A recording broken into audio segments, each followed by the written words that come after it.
Each week, the Bible as Literature podcast brings you in-depth discussion of the biblical text in a format short enough for your morning commute, but long enough to be substantive, posing difficult questions meant to keep you engaged. If you value this work, please consider donating as little as 25 cents per episode. That's just $1 per month. To learn more, please visit patreon.com/Bible. That's patreon.com/Bible. Thank you.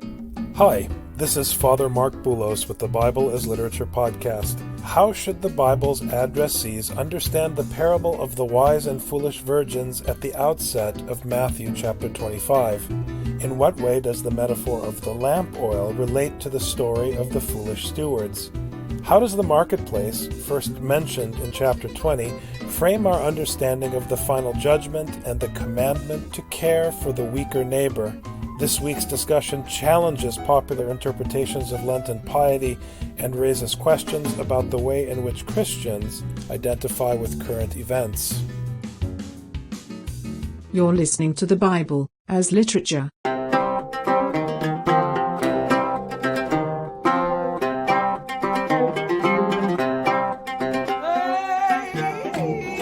Hi, this is Father Mark Boulos. And this is Dr. Richard Benton. And you are listening to episode 57 of the Bible as Literature podcast. This past weekend, Rich, you gave a sermon on the Last Judgment. That was the theme of the weekend.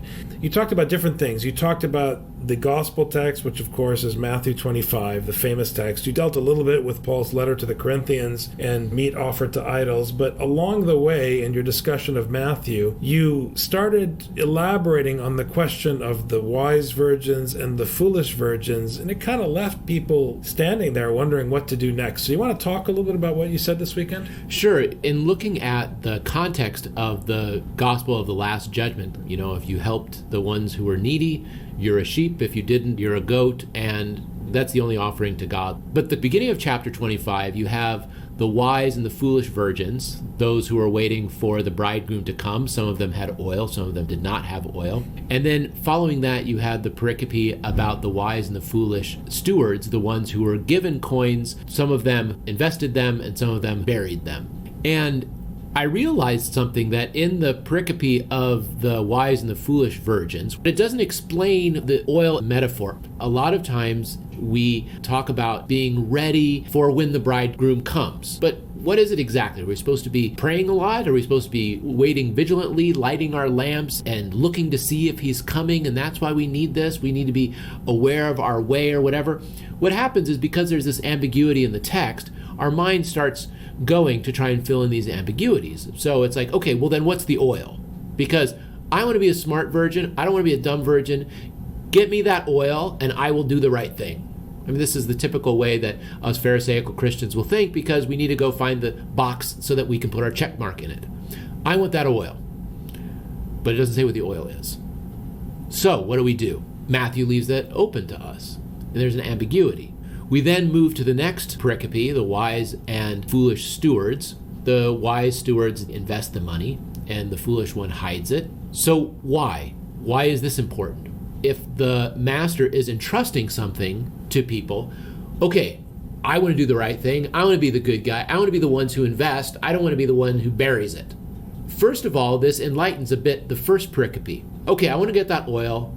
I want to make sure I've got it in my top drawer of my nightstand, just in case the bridegroom comes sometime over the next however many years. I want it there, ready. But then the next one says, okay, you aren't allowed to just sit on this coin, dumb steward. You have to invest it like the smart ones did. You have to constantly be putting it out there and risking it and investing it and giving it and seeing what you can get out of it. And there's a whole complex process. You aren't allowed just to sit on it. So that enlightens a little bit what we understand the oil to be. The oil can't be something that we just get and sit on. Once you've checkmarked this box, it's not enough. Because if that were the case, then the fact that the guy gave back the coin, well, you asked for the coin, I gave you the coin back, master. Where does the oil come from? We don't know. It doesn't say in that pericope of the wise and foolish virgins. They have to go and buy it. Oh, you can go to the store, you can buy it anytime. You can go to the market, they sell it there.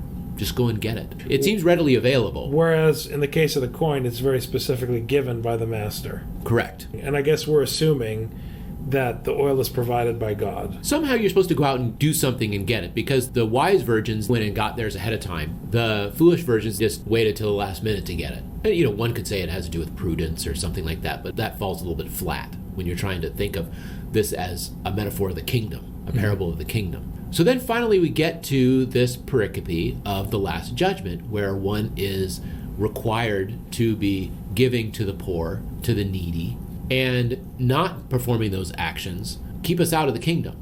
This is the only thing that matters. Are you helping the needy or are you not helping the needy? Now, oftentimes we who are Pharisaic and like to call ourselves practically minded, we say, well, we can't just give everything away because, that would be foolish. Whereas at the beginning of Jesus' words in the book of Matthew, he's saying, don't worry about it. He's saying, the lilies of the field, they've got clothes. The sparrows, they've got food. So why would you be lacking in food and clothing? So don't worry about it. But what's the one thing we do have to be concerned about food and clothing for is for the needy. That is everything that matters. Not just important, it's everything. So this then gives us an idea of what is important about the oil. The oil is the actions that we are performing on behalf of the poor, i.e. God. As you've done this to them, so you've done it to me. This is the only offering we can give to God. And so in the pericope then of the wise and foolish stewards, what is the thing that we're supposed to be constantly doing, constantly investing? Those things that are given to us, we have to constantly have them out there. We have to constantly be giving those things. Just because we're given something doesn't mean, okay, we've got it now. No, it means now you have an obligation to go and give it to the needy. In fact, I've noticed this in looking at how sacrifices function and prosperity functions in the prophets. Because you're prosperous, the natural human reaction is to hold on to it. I mentioned on Sunday, it's like God is watering the field with a river, with a stream. But we've got our field, and so we put dams on it to make sure that our field has enough, without respecting the people who are downstream. This is what prosperity is. Prosperity is what continually comes to us from God, that we then invest in others by offering it and giving it up for the sake of the other. And this is what makes us the wise virgin as opposed to the foolish virgin. That we have prepared ourselves by continually doing these actions. But that's my question. Did God provide the oil or do you get it yourself? I think that this is an important question because I think everyone assumes that you're supposed to get the oil yourself, which is why it goes back to the tension you set up at the start of the podcast. Well, how much do I need to get and how does it work? But when you bring in the metaphor of the steward and the coin, it's very clear that the coin was provided. So where does the oil come from? We're saying we don't know where it comes from, but isn't there enough from the context to say that God provides the oil? So yeah, let's look at the context. In the parable of the Last Judgment, it doesn't say where your food has come from. It doesn't say where your clothing has come from. You've got it. Maybe it's irrelevant where it comes from. I think, though, in the broader context of Matthew, it does say, when you have the story of the lilies of the field, it's pretty clear that in Matthew, you can't make one hair on your head white or black. So that's what I'm saying. Like, if you look at the broader Matthean context, everything that you have that's good comes from God. Everything that you've done that's evil comes from you. I think people typically, when they hear the story of the wise and foolish virgins, just assume that these schmucks didn't plan ahead and they got screwed. And I think that there's something to that, actually, because the planning ahead is about making correct choices in advance of the day.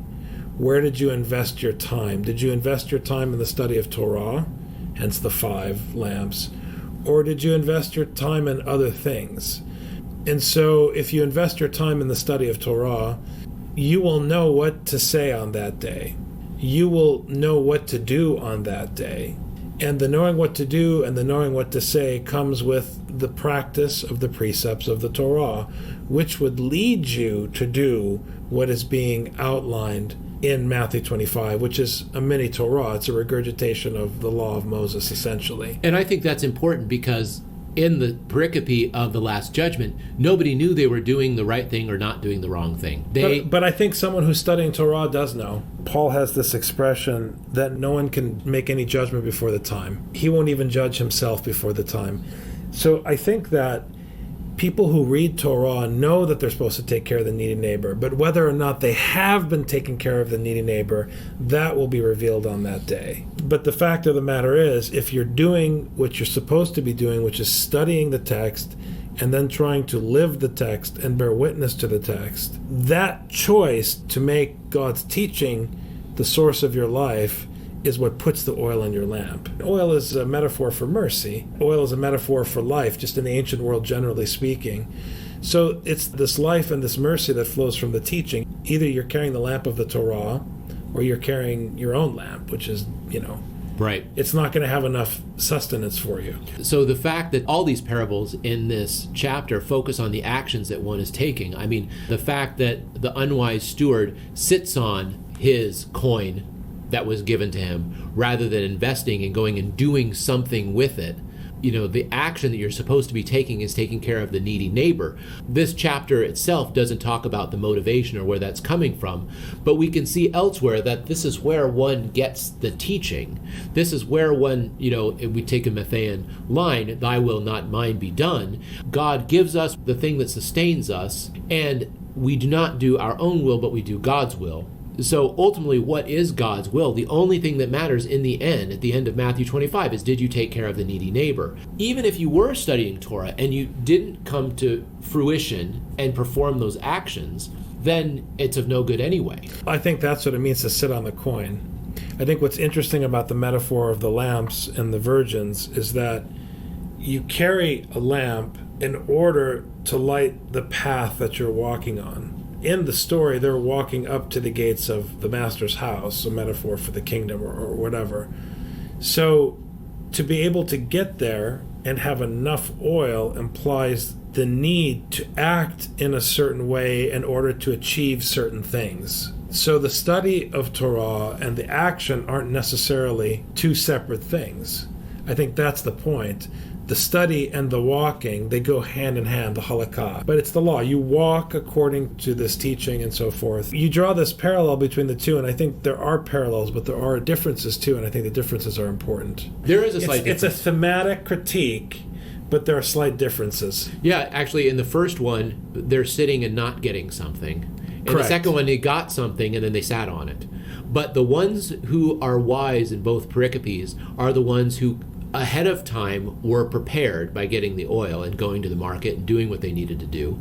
And then the second one, the wise stewards are the ones who went to the marketplace and went and traded. So the ones who are getting off their duffs and going and doing something. Well, I think there's something more. If it's the market in both examples, what does the marketplace represent? Is the marketplace where you interact with the nations? Is the marketplace where you interact with people of all walks of life, of all different social classes and so forth? Is that what's happening there? I think so. I think that going into the marketplace does represent going out and mixing with other people. That's what the marketplace is. It's where everybody is. It's where everything is happening. It's the center of the town. Right. As you can see in Athens to this day, it's the center. In Athens, it's the high place. It's in the center. If you go to other places in the Middle East, that's where the center is.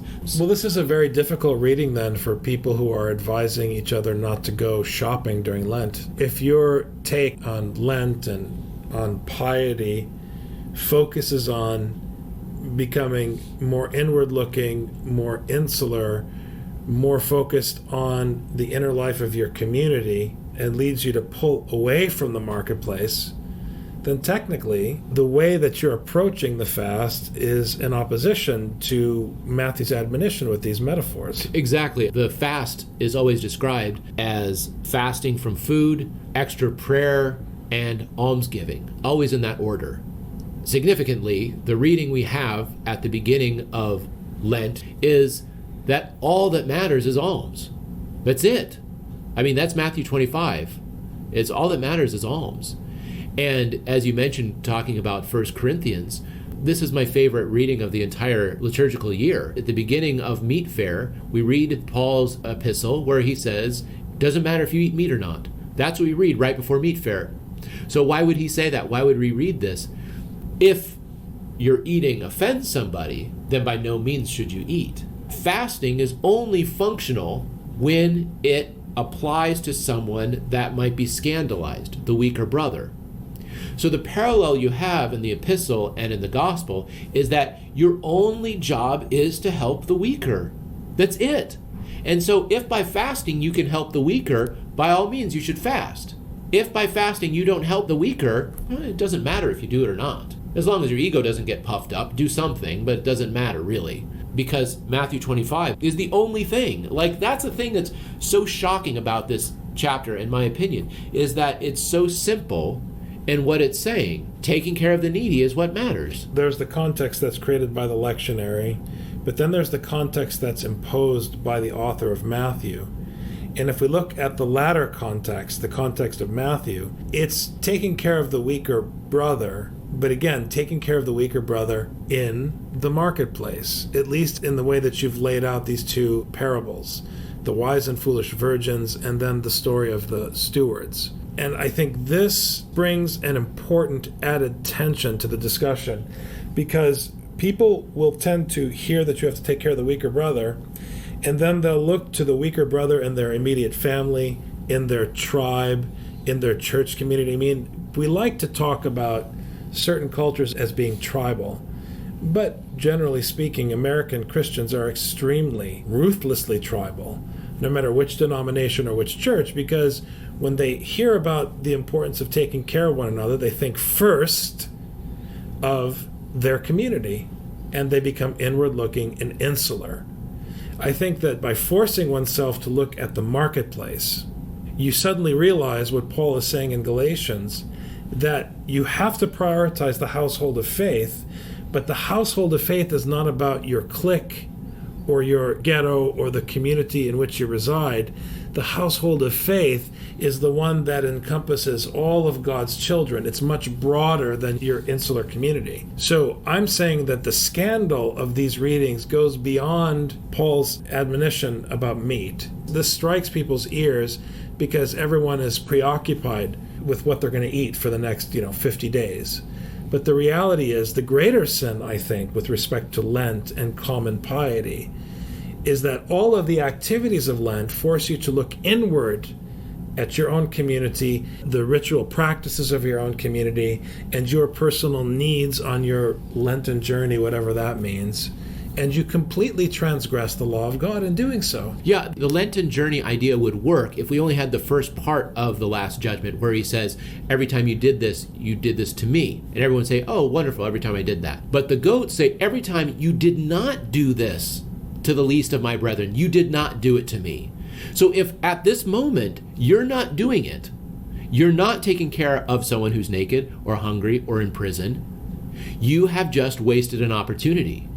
So you better get off your bottom quickly to go find somebody. But get off your bottom. I'm going to just repeat this point. Get off your bottom and go out into the world. Go as far as you can. Out. You have to go out into the world, into the marketplace. The emphasis, I think, is you have to get out of your ghetto. You have to get out of your tribe. If you're just taking care of the people in your group, it is no credit to you. And it is even less credit if you're attending to your own, quote, spiritual needs during Lent. I really want to emphasize this as a priest because I think that the message that we hear very often in churches across all denominations is a counter message. It's a counter gospel message. This is your time to look at your own spiritual journey, your own needs, to grow closer as a community, to spend more time together going to services and different things.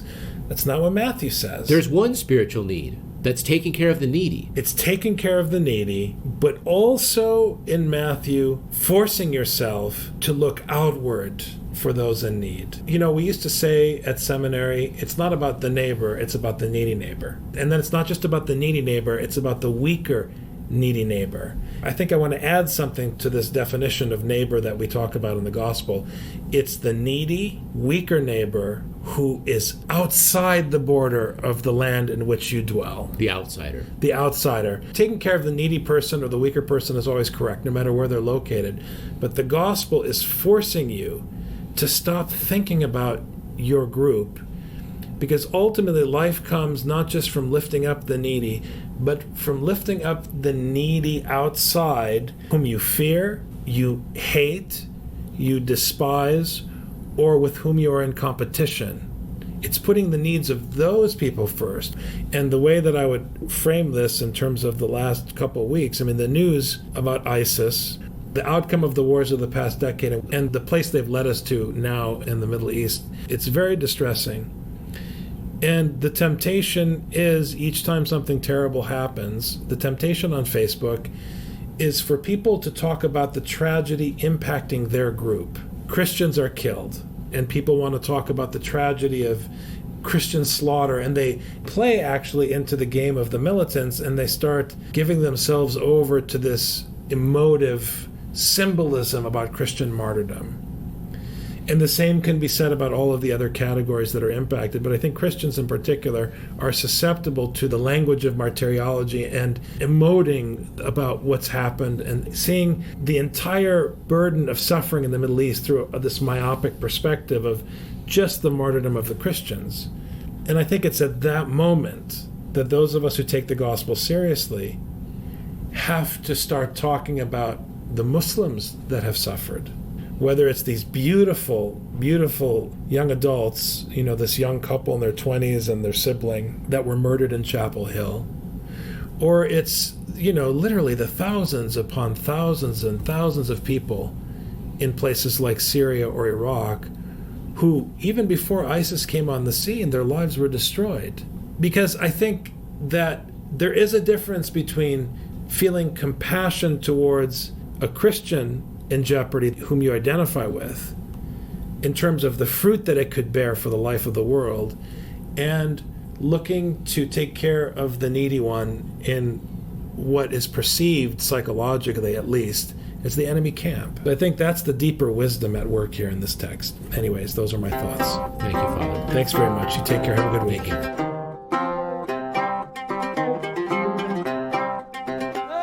You've just heard the Bible as literature.